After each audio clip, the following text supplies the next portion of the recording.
That's a good point. Isn't the Cthulhu gonna eat you? Not if I eat him first. Ah, I see. Perfect logic. Don't think he works that way, but okay. Hey, the Just had Eldritch me a Gods are to humanity as humanity are to ants. Ants can strip a person to the bone if they want to. Therefore, we could do the same. Yeah, I know think that. kind of I'm breaks all the for point. HFY. Not HFY. That's fucking stupid. No, what I'm saying is we just need to eat Cthulhu. Okay, I mean... Cthulhu is just like, these pesky little things can't do anything. Oh, God! Kind of like roll up on their like spaceships onto him. Everyone just starts jumping onto the skin and like stabbing forks into him. I'm just imagining like those whole things where you have just like a massive group of army ants going through like a rainforest. Mm-hmm. It's just an army of humans walk up and start climbing him. He'd be like, what the fuck? Stop. It would be. Start devouring his flesh. I'm just afraid we'd get a whole Bloodborne scenario, you know? Again, if that doesn't happen to the ants, I think we're fine. Okay, true. Like I said, the ant does not care for your machinations, so why should we care for theirs? My question becomes, does Cthulhu taste like chicken? Oh, he tastes like Cthulhu. You can't describe his flavor. Unless it's very much like chicken. Hi, I'm Llytic. I'm Tom, and we're putting off this story for some reason. And I'm Zane, and I'm not going to associate with this story. This is What Are We Reading, and we are continuing with the Pajama Beard Saga. We are on Pajama Beard Encounter 5, Like and Love Letter. I get a gross love letter from the beard, and the only solution is to kill it with fire. I mean, I approve of this. The cast. Me, October, 17-year-old female who loves fishing and food, unwanted recipient of PB's affections. Peanut butter. Pajama Beard, 22-year-old male self-proclaimed werewolf who has convinced himself I'm his soulmate. Oh, Lord, that's even creepier. Yes. We forgot to mention the part where he ate a gummy worm. Quote you unquote. mean a mouse tail? Yep. He ate bait. He swallowed a piece of translucent plastic like the dumbass he is. Oh, okay then. In the last episode of Pajama Beard. It has been... He was a fucking idiot. Yeah, he sounds like that. It's been a measly 72 hours since my last little run-in with Pajama Beard, during which he confessed a rather disturbing fantasy to me. After that run-in, I was a little unsettled. If the guy was crazy enough to say that kind of thing to an almost total stranger, then he may not have any conscience at all not to take it a step further. Next time, I decided to provide myself a better means of self-defense. Now, as a note of clarity here, I'm by no means a gun nut. I have this gun simply for self-defense and nothing else. The gun in question here is a Smith & Wesson 22 long rifle CTG. 22 refers to the caliber, and CTG means cartridge, and Smith & Wesson who it's made by, for those who don't already know. Also, contrary to what the name may suggest, it is not a rifle, but a revolver. Yeah, I actually know the kind of gun she's talking about. It's a nice little gun. Well, I doubt most people would know that, Tom. I know. I'm just saying. I do. I'm not I'm just thinking on it. I'm just trying to figure. Is that the gun Kermit took? No. He took a 12 gauge. I got it back. Like it was. How did he hold it up with those sticks? Okay, as we established, he can transcend space and time. So do you really think the laws of physics are going to do anything? Yes, but he still has the sticks to move his arms. Or does he? That's the question. They extend just out of your line of sight. This is what you might call a true ladies' gun. 22 is a small caliber round, making it easier for someone with smaller hands and a grip to fire accurately, which is why I own this particular model. Now, the legal age to own a handgun in the lovely state of California is 21, which means it's entirely illegal for me to have this in my possession, but I'm not a total dumbass, and I understand this, so I simply moved the gun from a well-hidden spot in my truck where it resides in its case to my nightstand, so it's there, but well out of sight. Doing this makes me feel substantially better, and I'm back to myself in no time. Yeah, no, guns can be comforting. I wish I had a gun friend. So like I said, it's 3 days later. I'm feeling good, washing seats, and probably inhaling too much Windex while cleaning cabin 15's. Once 15 is clean, I move all the supplies back to the shop and wait for the guests to arrive. Check-in is at 11, so I end up cleaning the shop's counter and floors. I sell 2 smoked trout. Ugh. Neckbeard to make me sick, sorry. And the time I spent waiting, some poor soul buys a Twix bar that is definitely expired. It's a few Ew. minutes before 11, and I hear the door opening. I've been napping since no one had come by for an hour. With a bit of a start to look up, and to my absolute horror, it's Pajama Beard. He's clutching something made of paper in his left hand, and in his right is a breakfast burrito with more cheese than anything else. There's a good 3/4 of his burrito left, and I watched in shock as this hog eats it in 3 huge bites. I feel like I'm being called out. I can eat mine in less than that, but But I'm know, also right? just a slut for food. I have no sense of patience. I eat like an animal in the sense that I just eat, and I eat fast. I mean, Well, yeah, if I didn't eat fast, I get yelled at. And beat. Wow, that took a darker turn than I expected. Everyone's upset that I eat so long. Or so quickly. I feel sorry for you, man. Dude, low blood, what did you expect? Same guess- reason I hold doors open. If I didn't do that for the high bloods behind me, they'd try to kill me. Hey, if you never go outside like I do, that wouldn't be a problem. But then again, you have to go find, you know, a black quadrant and a white quadrant and all that bullshit, so... Yeah. Anyways, looking him over is almost seems gained weight. I know he was definitely packed on some pounds since I first met him, but I could have sworn he was heavier than when he was even 3 days ago. My nose is then promptly hit with the same unholy scent, and it takes all my willpower not to throw up a rabbit stew I ate for breakfast. Oh, this girl sounds cool. I would just go to her house like meat. heck, I'd go shooting with her. That'd be awesome. No, she's more of a fishing person. Yeah. I'm not too sure that she's as much a hunting person. Well, Based on the fact I'm not talking just hunting, like just shooting crap. That could be fun. Heck, I'd go fishing too. Those are both fun things. Hello, October. Fancy meeting you here on such a fine day. He is spewing chunks of his breakfast while saying this. Again, another thing that would have gotten me beat. I think anyone crap. would... Just like that cheese slaps her in the face, she gets a surprise gut punch. I mean, it would be funny, but that would make him spew up more food, so not worth it. Shit. Hello, Pajama Beard. Are you here to check in? If only I was, that would be divine. But your Kill him. reservations are full until next month, probably because there's someone so beautiful. Kill! Fucking delete. Danny, delete him, please. I was thinking more along the lines, just. Stick the trash man on him. Uh, I'm the trash man. I'm trash. I go into the ring and I start throwing garbage.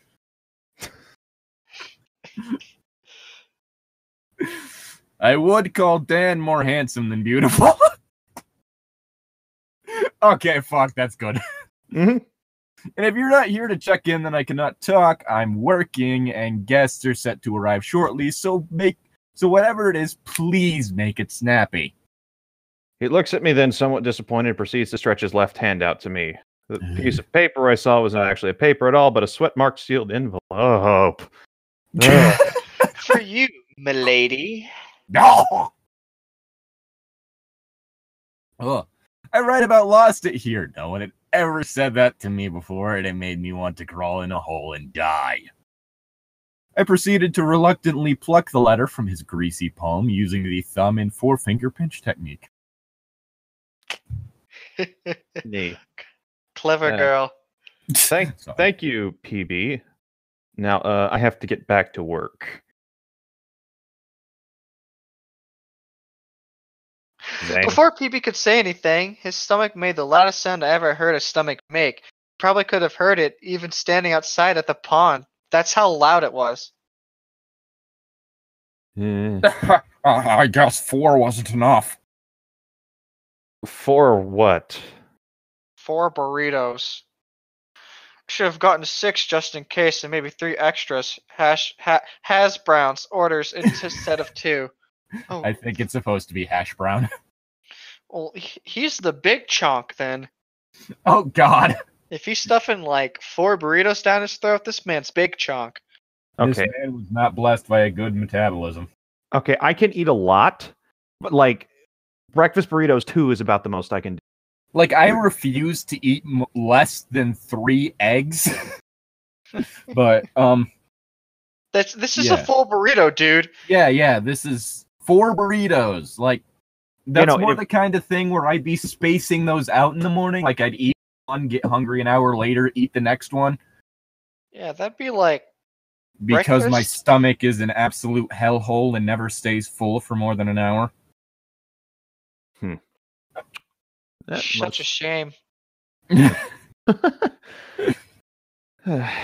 Okay. I believe she describes the burrito in this next one. Here we go. I think that's mine. Yeah. Yeah. The burrito I had watched this guy consume was not a small burrito. It looked like a full pound burrito. That means he had already eaten 4 pounds worth of burritos, plus 3 servings of hash browns, if I'm correct in assuming that he got 1 hash brown with his feast and ordered 2 extra. Or maybe it was 1 hash brown per burrito plus 2 extra. Either way, at minimum, this guy had consumed 5 pounds worth of food for just breakfast. Woo! Is he Big over chunk. 6 feet? Is he over 6 feet tall? Shit. Like, how big is, like, the fucking order of snow crab legs at Red Lobster? I don't know. Never been to Red Lobster. Let me check on the way to that. Red Lobster. I know an 8-ounce steak is half a pound of meat, and that's a pretty good meal right there. Mhm. Snow crab. And Yeah, it's usually 1 pound is like the biggest you can get is is typically the biggest you'll get. I absolutely hate myself by the end of that. ugh. As we've already covered, I am just a black hole when it comes to food. Oh my God. Yeah, no, that. Oh Ew. Lord, he coming. Pigging out a bit is fine on occasion, like on holidays, for example, but having a feast every day is not healthy. Lucky for me, before I could think about this insanity anymore, I already had a young couple appear in the shop doorway. My unknowing hero's presence would save me from the jaws of this obese wolf man. Pajama Beard looks up and then looks toward me, but I have already begun pulling out the guest book and talking to them. With a big huff, he waddles out, causing the little shop to rock a little as he went. Ugh. I get the couple checked in. They must have seen the disgust on my face, and they try to make conversation to make me feel better. Their kindness isn't lost on me, and I thank them for showing up when they did and being so nice, and I show my gratitude by giving them the friends and family discount on their entire stay. In the back of my mind, and hey, that's good customer service. That's it's not a bad You made me not want to vomit. In the back of my mind, however, is the envelope and how it's still sitting on the counter corner in the bait shop. I want so badly just to leave it there, but I'm also an extremely curious person. This time my curiosity got the better of me. Oh no. Fuck. You poor child. It's a good time later when I sit down to eat my dinner. I found some really nice porterhouse at the Vaughn's in Bishop, and I have prepared one of them for dinner along with a baked potato and pan-fried asparagus. I sit at my little table eating, and before me sits the Beard's envelope. Using my fishing knife and a napkin, I dissect the envelope, revealing a piece of paper which contains some of the most cryptic and disturbing things I have ever read. I'm sitting there eating my steak, reading the words, world's most delusioned love letter. Yeah. No, I wish I would have taken a picture of it, but it honestly probably violated Reddit guidelines for adult post. Lines like, I will make you come until you bleed.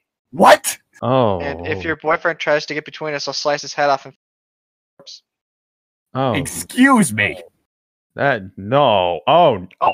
Heck Skinny no. chat, save the day, please! Forever etched into my memory.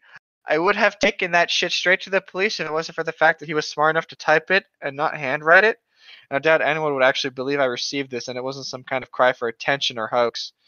But looking back on it, I think the biggest reason I didn't do anything is because it didn't scare me. I honestly found it kind of funny, and I recall laughing while reading it because of how bold and faked his claims and threats were. In that moment, I felt super even feeling unsettled by this guy, and that night I returned my revolver to its hiding spot in my truck and even left the doors unlocked. This fucker wanted to try something with me. I want to see him try. You go, girl. He's gonna catch this fucking knife. Oh yeah, she actually... The first She time they threatened met, him she with a brandished a knife at him. Covered in blood. It was fish blood, but it was blood. I like this girl. Exactly. The next morning, I woke up nice and early and lit a campfire outside to cook some bacon and eggs on. But my real motive wasn't to have a rustic breakfast. I used it as an excuse to have a fire to burn PB's comical fucking letter and to have it contribute to something useful while doing so. However, much like my patience for Pajama Beard's bullshit, the love letter was nothing more than ash in a matter of seconds.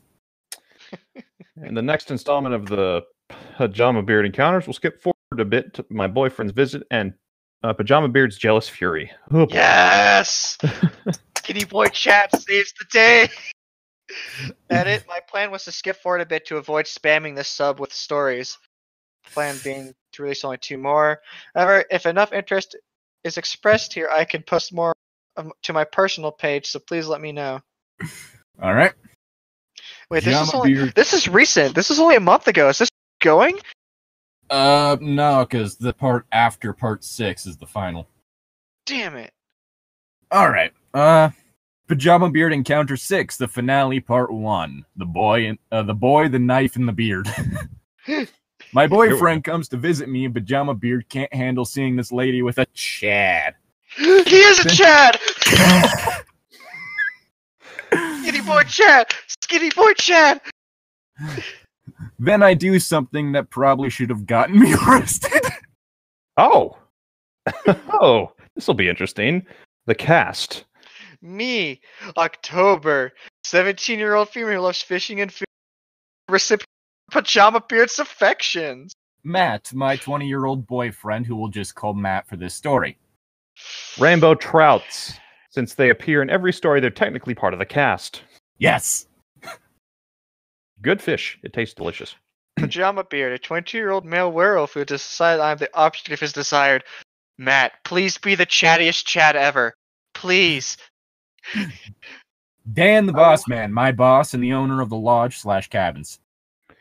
Important note, for the sake of keeping the length of this series reasonable, I have skipped forward in time about 4 weeks. Nothing major occurred during this time. Of course, I had some interactions with Pajama Beard, but none of them I feel would be worthy of their own parts. My plan is to make a compilation of these mini encounters and make a part 5.5, then post it to my personal page. It should be up by the by the 28th, but it may take some more time just due to the fact that it's that's a lot to compile. But I've written too much already, so relax and enjoy the read.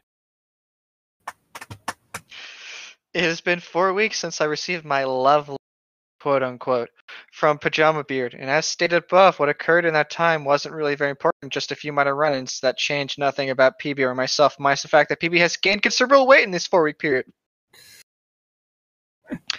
As she claims she is depressed because she rejected me, so food is my only...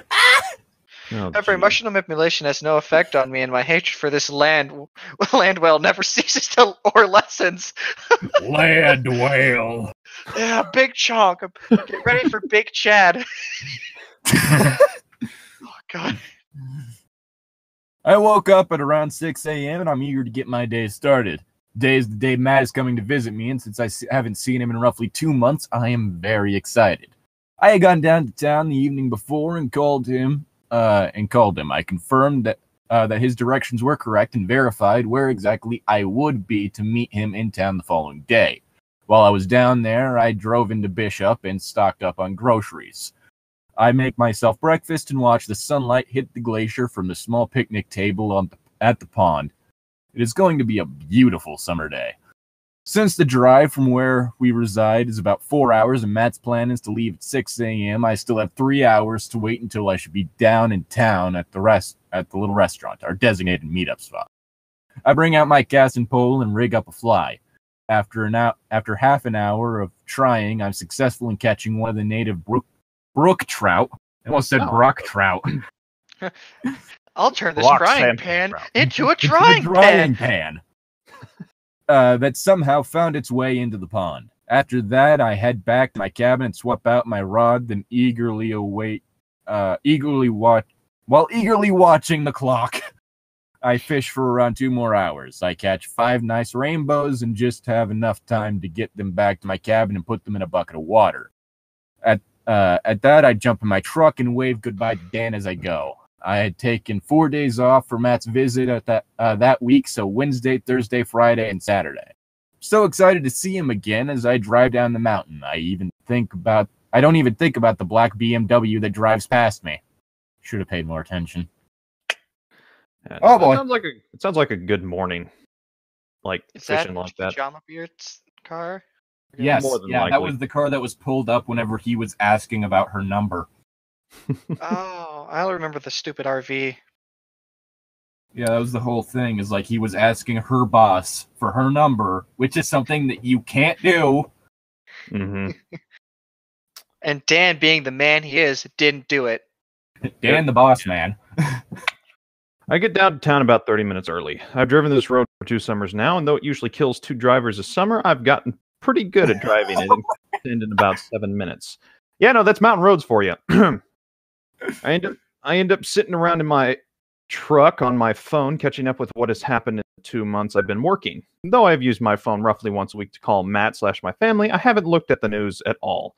As it turns out, the world isn't really any different than the one I effectively left. I end up waiting for about 45 minutes in total, and Matt finally arrives in his little Nissan Frontier. After a good makeout session and a whole lot of hugging, we sit and eat lunch and catch up. I tell him about everything that has happened with Pajama Beard, including the love letter, and I can tell he's pissed. Now, Matt is the polar opposite of me. He's a lover, not a fighter. He's a big old teddy bear and a total cuddle bug. Aw. He can also be a bit needy and overprotective, but I love him all the same. I switched the topic to a bear I'd seen the week prior, and the anger drains from his face. He really likes bears, so it's my go-to topic. He really likes bears. Bears! Bears.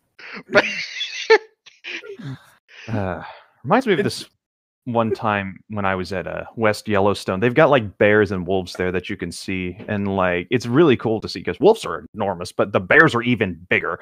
But like, Yeah. okay, so my family and I are just kind of sitting there, like listening, and they're the classic tourists, just some older couples, some people from Europe and other parts of the world coming to Yellowstone because let's be honest here, Yellowstone is freaking beautiful, and then there's this 2 older couple, and there's this older woman who is trying to get her husband's attention. The husband and name is named Jerry. We only know this because she screamed thus, "Jerry, Jerry, Jerry!" And her husband responded, "What?" The wife, whose name we never got, said back, "The bears are playing." Then Jerry responds, "Well, what are they playing? Tag?" And then it just continued on as normal. Well, what are they playing? Tag! It was the most sarcastic comment I've ever heard, and it was hilarious. And no, the bears weren't playing tag; they were wrestling, and it was adorable. Honestly, all that's coming to mind with this whole thing is the fact that is that one comic in which like the Hulk is immediately turned back into Bruce Banner by just a load of puppies being released. Because that's the thing, S.H.I.E.L.D. literally has like an entire collection of puppies just in case the Hulk goes on a rampage. Thanks, Nick Fury. It is the greatest thing ever because literally, like, he'll be all angry and they just release the puppies and he immediately calms down. Hulk-like puppies. Like, imagine being the person that has to take care of those puppies because you fuck up and hurt one of those puppies, you are dead. Oh yeah, no, the Hulk will be. The Hulk will be on you like ticks on a hound dog. After a while, we pay for the meal and head back up the hill. Since his truck is shit at scaling inclines, we take mine. He parks his at a trailhead at the base of the hill, and we head up. The drive goes by uneventfully, and the look on his face is a mix of terror and wonder as he stares down the sheer cliffs at the beautiful stream below, as well as the Owens Valley. It looks like something out of High Plains Drifter. That's beautiful. Zane. We get up the hill and I take him to meet Dan after a while of chatting with him. I give him the tour, quote unquote, and show him around the cabins. As we head back towards the last cabin, 18, I noticed something that wasn't there that morning. It was a black BMW I had seen on the road. PB's black BMW. Matt senses a change in my mood, says, Hey, let's go. You can take me fishing. Sounds good. Too late. The behemoth has already spotted us and is moving as fast as he can to engage us. Mission failed. We'll get him next time. Snake. Me? God, I hate this fucking guy. Is that Pajama Beard? Yep. Pajama Beard then dramatically opens the cabin door on his head. It's a black fedora with the red skull and crossbows on it. He takes slow mo. Oh, I kicked my computer. Oh no. Whoops. Slow motion dramatic steps toward us. The stairs buckle under his massive frame with each step he takes. They scream in agony. He must have thought he looked like a total badass, but in reality he looked like a beached whale desperately trying to roll back over into the sea. Hello, my beautiful she-wolf. His fedora is covering his eyes as this. Oh boy. And you. He snaps his head up, revealing his eyes, in which he has clearly inserted vermilion contacts. Oh, yay. Do I have to... Okay, Neckbeard voice. How do I do... Blah. Whoa. You're the one who has stolen my love. You're the one who has defiled your feelings. You who has... Matt cuts him off. Dude. Total Chad powers activate. Come on, Matt. Get with Chad. Dude, listen. I don't know what the hell you're on about, but she's already told you she doesn't want you now or ever, so why don't you do us a favor and fuck off? As an attempt to rub more salt into the wound, I pulled Matt in for a nice long kiss. Woo! That's how you show him. Right before we can get going, I feel a hand push he and I apart, and this hand had pushed not just me, but my right breast. Oh boy. Motherfucker. I opened my eyes to see Pajama Beard standing between us. His back is to me, and he's facing Matt. Now, there is only one person on God's green earth I let touch me in any way. That is Matt. No one touches me twice and gets a fucking way with it. Oh boy. That's when I do something I almost regret, because almost being the key word there. In that moment, I reach down for the thing that's always at my side, my survival knife. I'm going to click on the link and look at it later. It's a nice knife. It's an oldie but a goodie. I remove the knife from its sheath and move it to my left hand, my non-dominant one. Oh wow, that is a nice knife. It's got serrated edges and every. Oh, that is. Oh man, that's a good knife. Oh, cool. A knife. $45, dude. That's a good deal. That's a good deal for that knife. I don't know enough about knives to know about that. I'm gonna bookmark this. And before Tom buys the Pajama I'm gonna buy it at my next paycheck. Like the blade looks just heavy enough to actually for usability. It's got that serrated edge on the back in case you need to saw through some shit. Fuck. Yeah. Oh no, dude, that's a very nice knife. And hello, welcome to What Are We Reviewing on this episode? Knives. And to quote Crocodile Dundee. Now Dundee. That's a knife. Dundee. Crocodile Gandhi.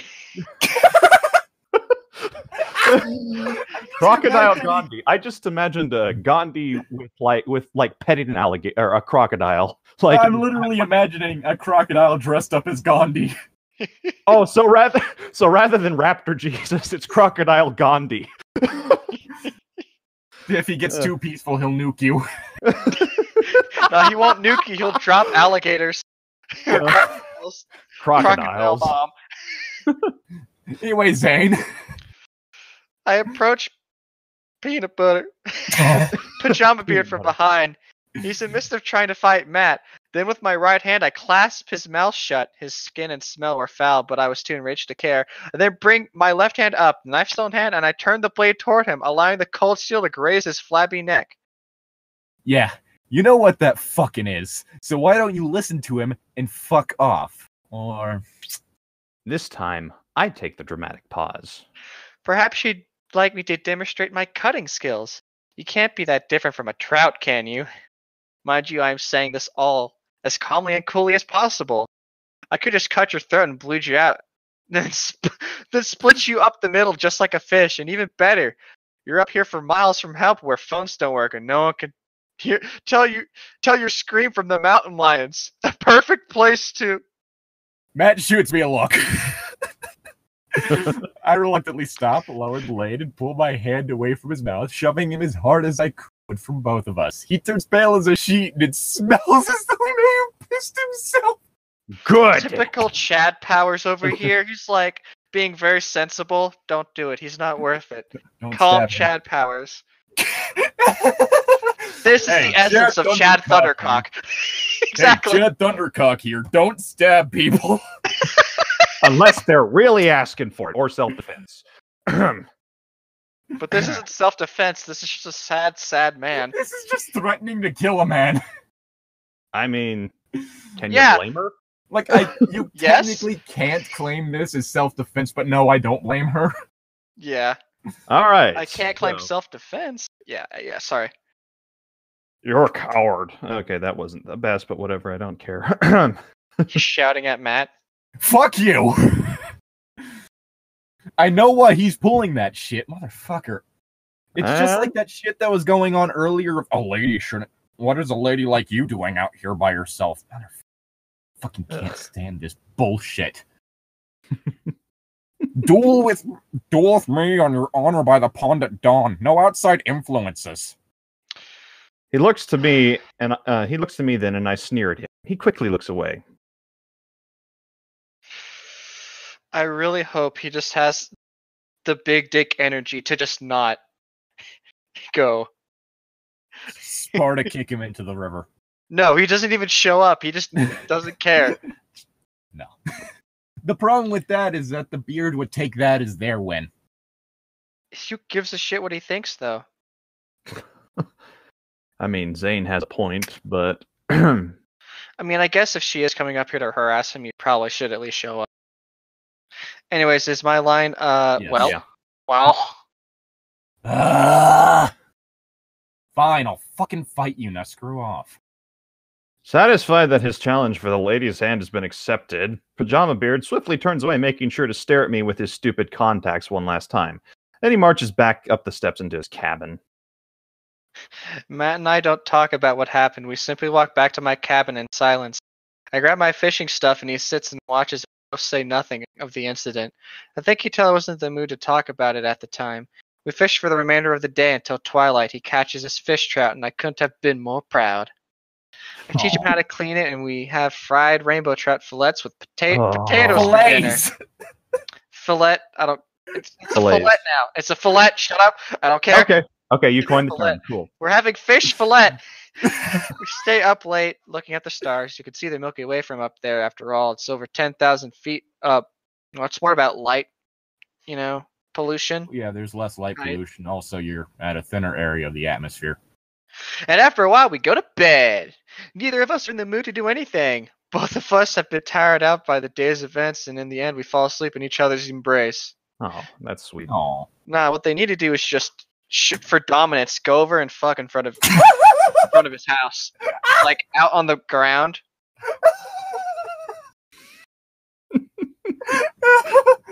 I mean, Hey, that'll Chad show up. Thundercock here. Don't do that. Also highly illegal. What do you mean? There's no one out there to see him, except like the Neckbeard. Anything's legal so long as there's no cops around. Exactly. no cop, no stop, and all that. Grunkle Stan. Now let me show you how. Legal. Now let me show you how to counterfeit money. Who wants to put on blindfolds and hop in my car? Yeah. Wait. Oh man, Gravity Falls is so good. Oh god. Whose line? Your line. Is it my line? Yep. Yeah, I thought you were the one. No, No. you're after I get the last me. line. I get the last line for this one. But in the back of my mind, even before I fell asleep, one thought still remained. PB and Matt would fight tomorrow, and I would be forced to stand aside and watch. Ah, fuck that. Stab him. Fight Just for your don't own show honor. up. Go into town and have dinner. Honestly, the biggest insult to him would be if the boyfriend didn't show up, but she did, and she kicked his ass. That'd be hilarious. Stay tuned for the final chapter in the Pajama Beard Encounters, the final part 2, Duel at Dawn. Humiliate the bitch. Ay, So, you're gonna read the Duel at Dawn too, or yes. Pajama Beard Encounters, the finale. Duel at Dawn. Matt Pajama Beard duel for the lady's hand, and Dan has to. Oh boy, here we go. The cast. Zane. Me! October 17th. The year was October 17th. Wait. What? Your old female who loves fishing. Matt's GF. Matt, my boyfriend and combatant number 1. The absolute Chad. Absolute unit. Rainbow Mhm. Trouts. They appear in every story, so technically they're part of the cast. Pajama Beard. Peanut Butter. Our morbidly obese Lichen Beard and combatant number 2. Dan, my boss, and the owner of the lodge/cabins. The stupid rooster alarm clock goes off at 5:45 a.m., but neither of us want to get up.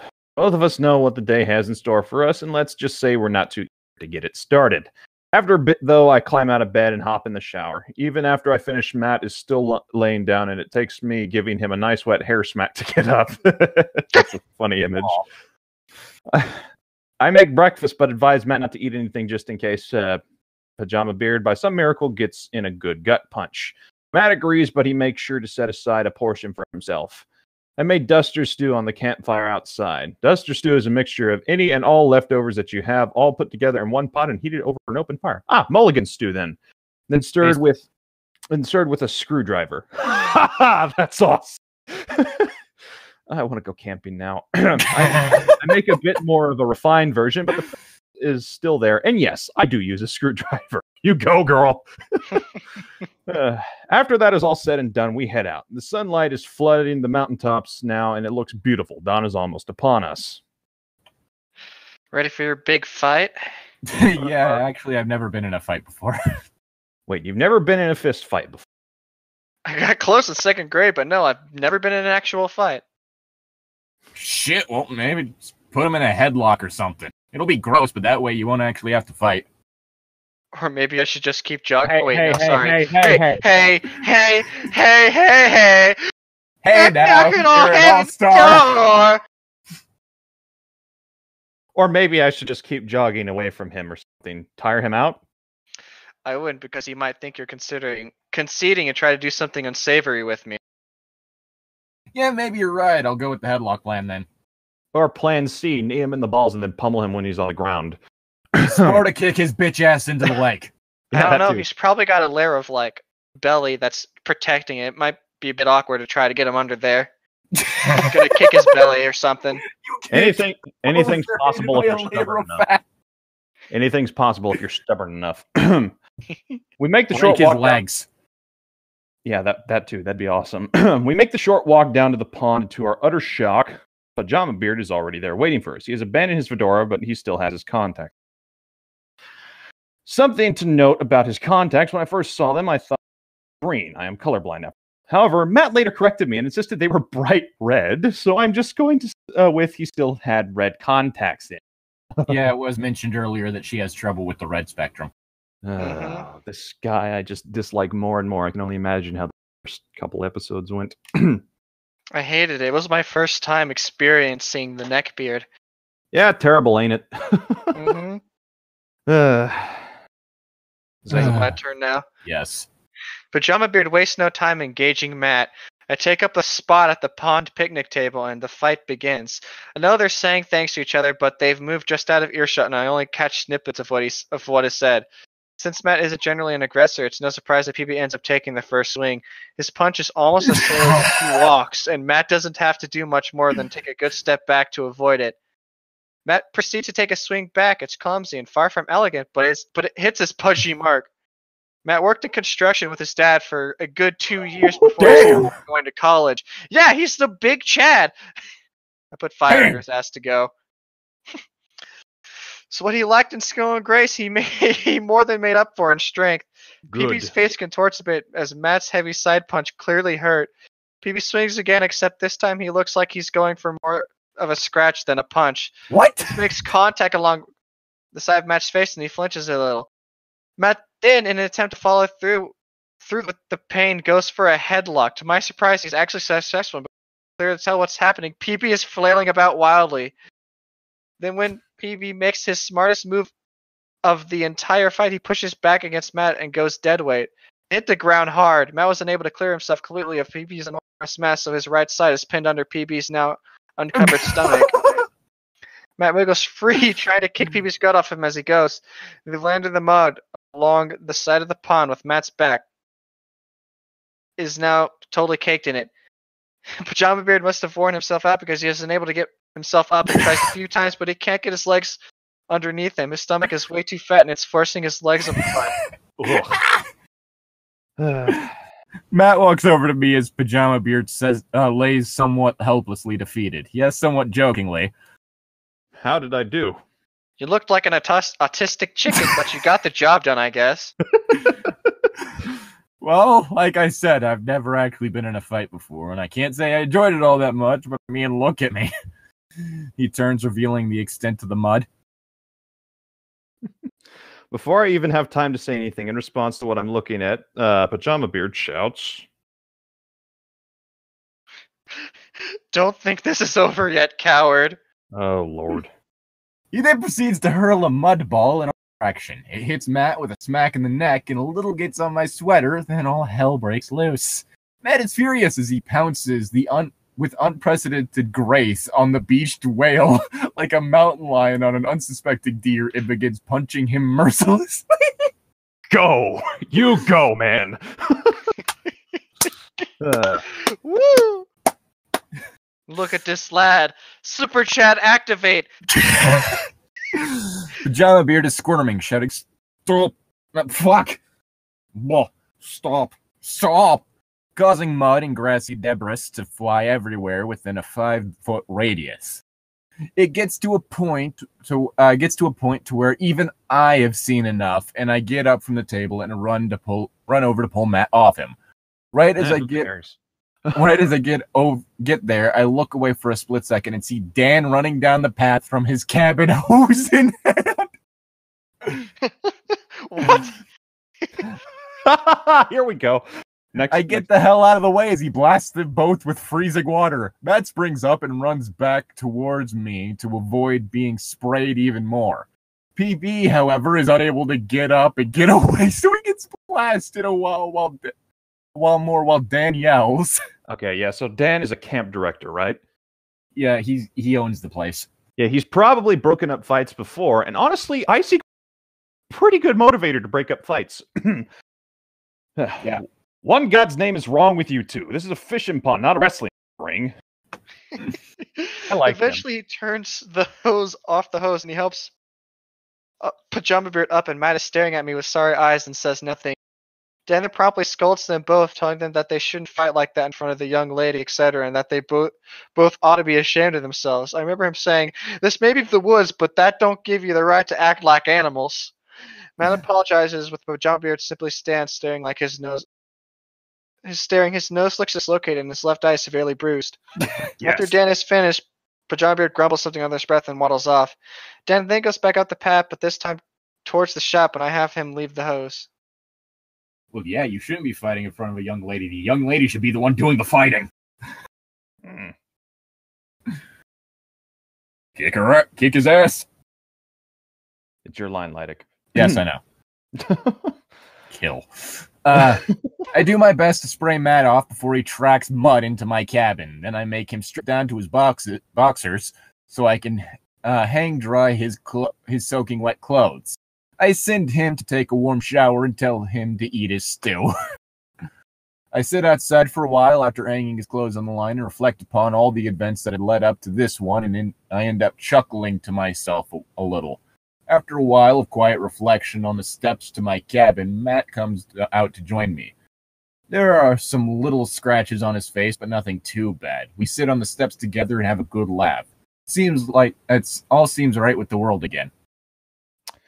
I didn't see Pajama Beard again after that day. The last I saw of him was his black BMW leaving later that day, but after that, never again. The remainder of that week, I had a great time with Matt making memories with him that outweigh any bad memory that Pajama Beard left with me. The rest of my work trip went by with grace, and before long, I found myself packing up for home, but internally, I longed to stay among the mountains that towered over the high plains. I know that feeling. In the end, I think there's something for everyone to learn from my experience, whether it be a lesson accept rejection, about self-control. There's something here for everyone. And if my recount of my summer experiences is enough to wake even one individual up to the flaws of their own behavior, then I would consider the time I put into it telling them worth it. I mean, I still think you should have gutted him. That would be murder, and that's a capital offense in the United States. Spear him like the whale he is. Till next time, Red October. Hey. See you, Space Cowboy. Oh, man, the mountains are great. Yeah. Props to. Let's see. What was her username? Yeah, Hunting Red October. Props to Hunting Red October. Awesome reference. That's a great book. Yeah. And movie. I haven't seen the movie. It has Tim Curry in it. You should see it. Who's Regardless of the quality of the movie, if it has Tim Curry. Who's Tim Curry, though? He's an actor. He's a fucking amazing actor. He was the main villain dude in Rocky Horror Picture Show, as well as he was also Pennywise, the It miniseries. I haven't watched either of those. Just a sweet transvestite. Anyway, props to her. There were, of course, some grammatical errors due to either commas being left out entirely or switching midway through a sentence what they were going to say. But on that, good story. Yeah, of course, I can agree with that. Going to be left in the description. So if you want to find it, look there. And don't be a fucking neckbeard. I'm Llytic. I'm Tom. And I'm still not associating with that.